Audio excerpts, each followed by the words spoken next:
Okay, alright. Isang umaga, tanghali at gabi po sa ating lahat dyan sa Pilipinas at sa buong mundo, guys. Eto na naman tayo, guys, updates tungkol sa Kimpaw ganap working day. Okay, alright. Fine po dito sa ating mga legit na sources, guys. Nakadepende po tayo sa mabinabalita natin na kung saan po ay tinatanong natin kung anong mga balita patungkol sa ating paborito sa buhay. Walang iba kundi ang Kim Pao Update. Pasok!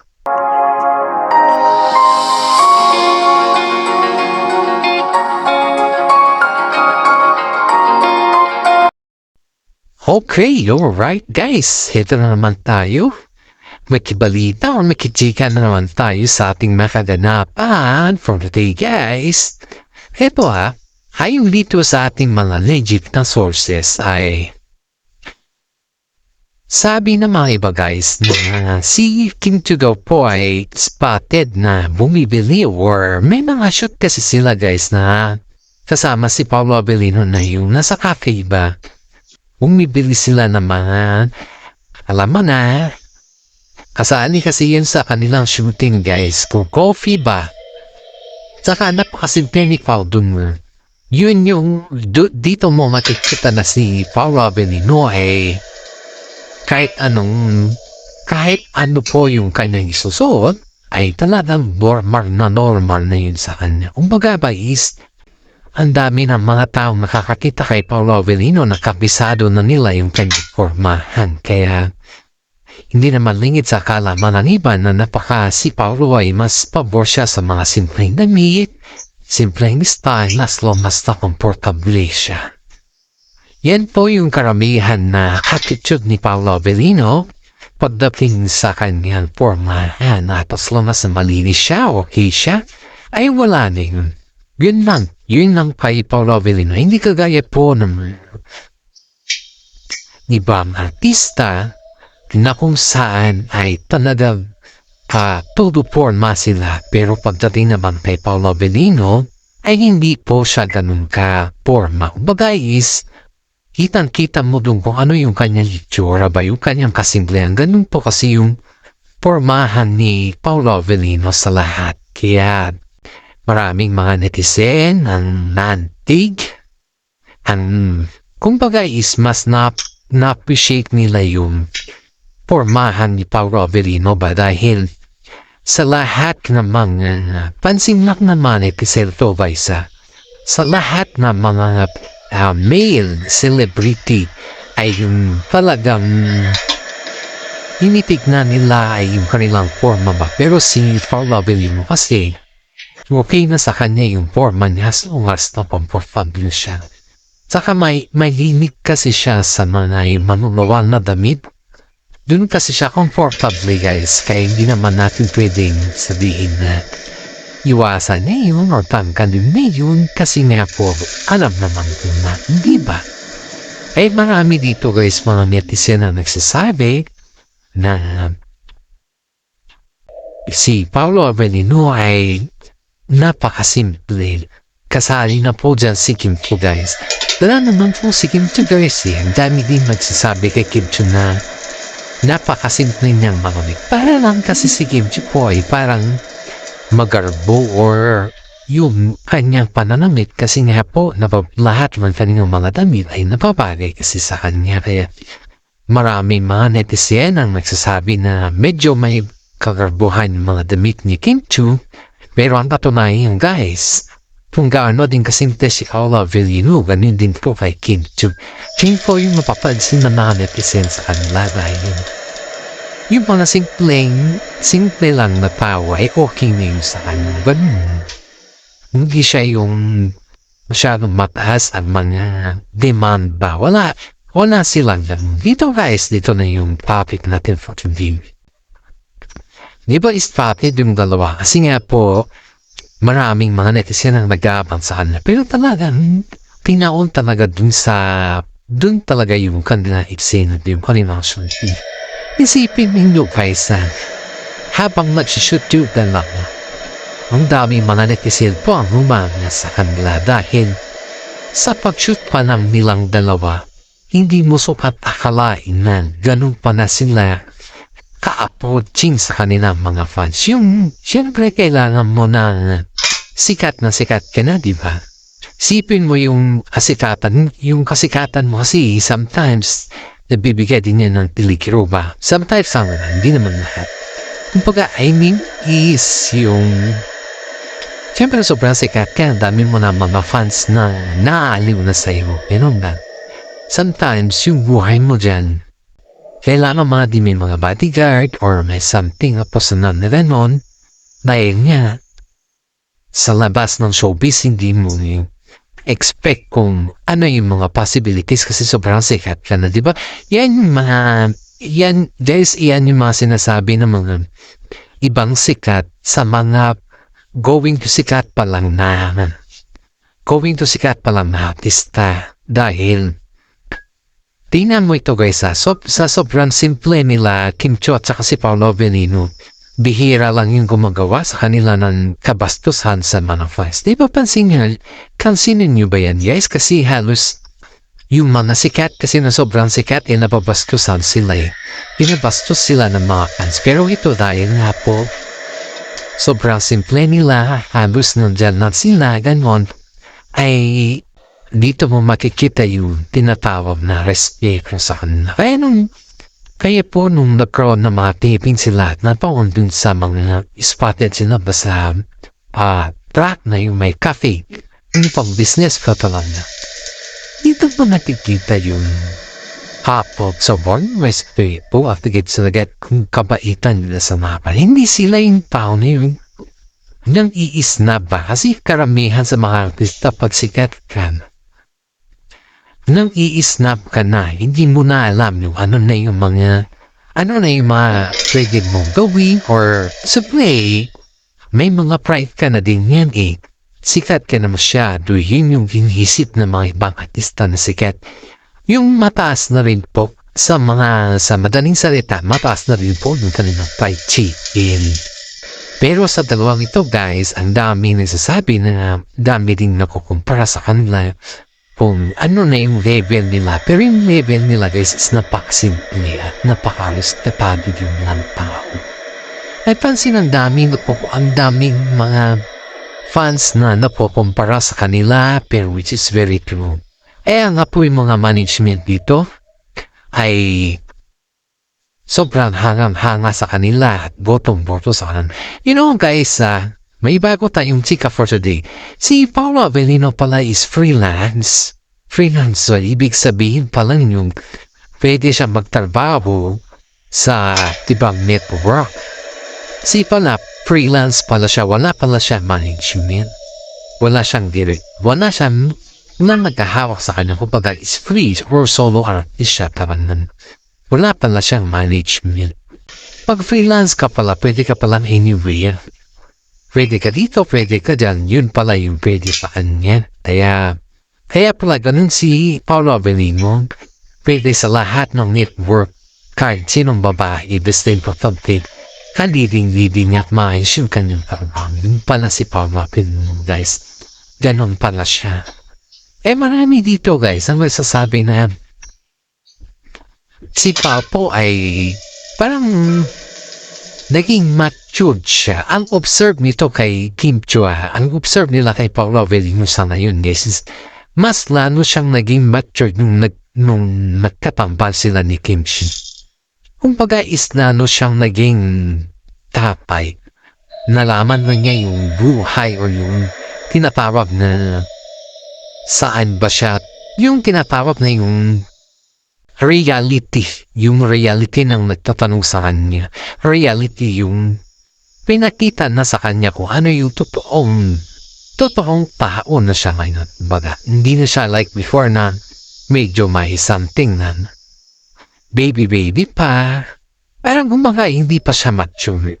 Pero sa ngayon nung nasa kanya na si Kim Chiu, ang pansin ng mga netizen ay nagkaroon ng maturity si Paolo Avellino. Kaya Sabi nga ng mga iba sa kanya na ang dami ng mga Pilipino or ang dami ng mga fans ang nakakapansin kay Paulo na nagmamature na siya.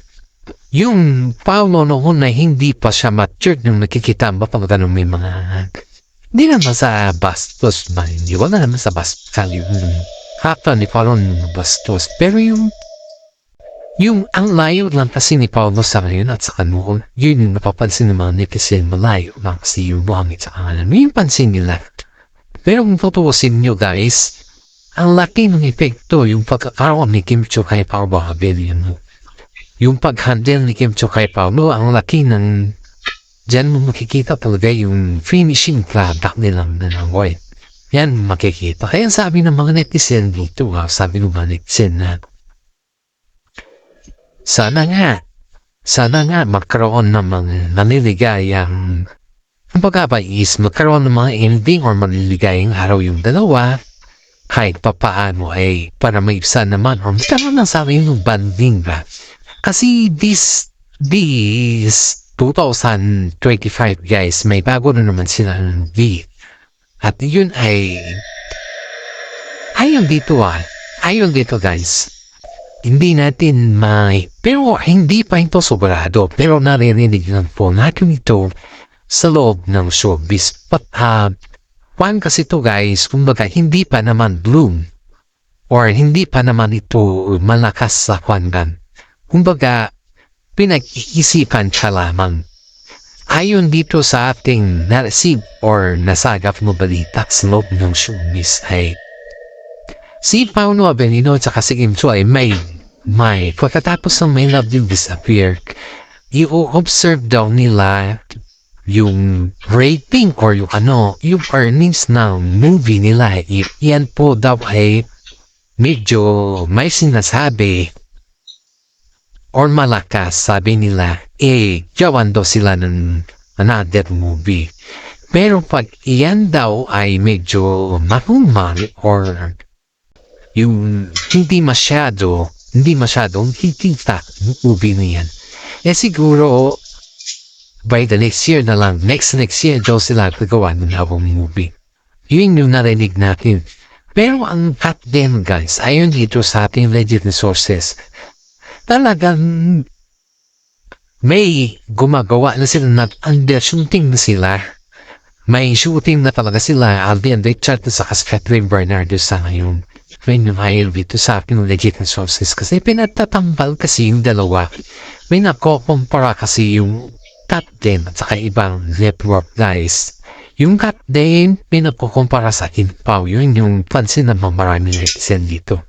Which is, aminin man nila or hindi, talagang pinakukumpara talaga base sa kanilang mga reaksyon or base lahat sa mga reaksyon ng mga fans, mga movie nila na kung saan ay nasuspend or kailan ipapalabas, ganoon. Dahil lang yan sa cut din. Kaya maraming mga netizen ang nagsasabi na hindi nila alam kung kailan mapapapos yung ganam na sistema naman. Alam nyo guys, may bago talaga pala tayong chika-chika minute dito. Parang may tumpuhan ang cut din at saka ang Kim Pao. Ayun, dito sa ating nasagap na balita. Kasi, wala naman siguro sa yung hindi naman about sa yung ugali ba, pero about dun sa project. Yan yung nasagap natin na balita. Kasi, paano ginagamit? Hindi naman, we're not sure, pero siguro alam kong hindi naman nila i-compare aaminin siya pareho silang sikat, pareho din silang kinukumpara. Pero yung nasagap natin na balita, ito yung nasagap natin na balita.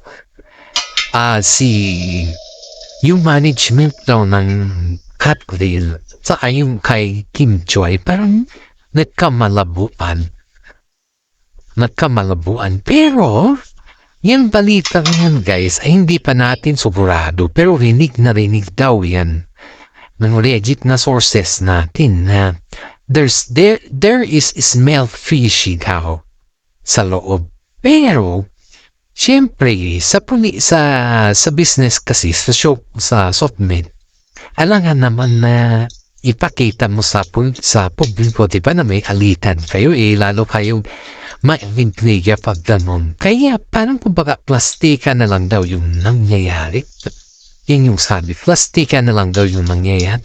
Siguro, pwede din. Siguro, hindi. Ganun na lang natin kasi hindi naman natin pwede sabihin na, oo, at kung ano na yung nangyayari ba, di natin masigurado eh. Pero yan daw yung rinig sa loob ng showbiz na tinatago ng mga iba. Pakiramdam po din guys is may katotohanan yan. Kasi nung time daw na magkanya, di ba yung halos may issue noon na patungkol sa movie na sinuspend nila kay Kila Kim Pao. Tapos promote yung movie nila at din. Parang doon daw ata nag-start yung may konting alitan. May konting alitan ba? May konting wala naman sa confrontation kasi may statement daw sila. Pero yung hindi nagpapansinan sa loob ng show, nagbabisa lang daw sila pero the way na hindi siya normal, yung kaplastikan na lang daw. Siyempre, pag ipakita daw kasi nila yan sa public, ay hindi lang daw sila yung mag-intriga kasali yung mga alaga nila kung bakit ganun daw yung kanilang sistema. Yan yung mabanggit sa atin natin legit na sources, which is tama, may katotohanan yan guys kasi nito budabi din nang babas sa part nila Catherine noon about sa Kinpao, diba? Ang daming nambabas noon at sa tingin ko ay totoo yan, may katotohanan kasi hanggang ngayon pa na dinecline nila yung promotion about sa My Love Will Disappear tapos may bago na naman sila movie. No, dito guys, ito yung nasagap natin na balita. Di ba sila din nung na-confront pa na ang daming mali dun sa My Love Will Disappear. Kaya ulitin. Kaya pala daw, ito guys, yung dito sa atin nasagap ha. Kaya pala daw ulitin yung My Love Will Disappear. Dahil para ma-extend daw yung pabili ng ticket na mag-cut din. Parang ganun. Kasi nga, yan daw yung balita pumutok sa loob ng showbiz guys na balita. Yan daw yung pumutok sa loob ng showbiz. Pero sa kanila lang daw yun, hindi daw nila pwedeng ipalabas sa softmed. Pero ayon dito sa ating legit na sources ay ngayon lang ata natin ito sasabihin. Dahil medyo di naman natin pwedeng sabihin na on the spot yung ganun na Thursday, diba?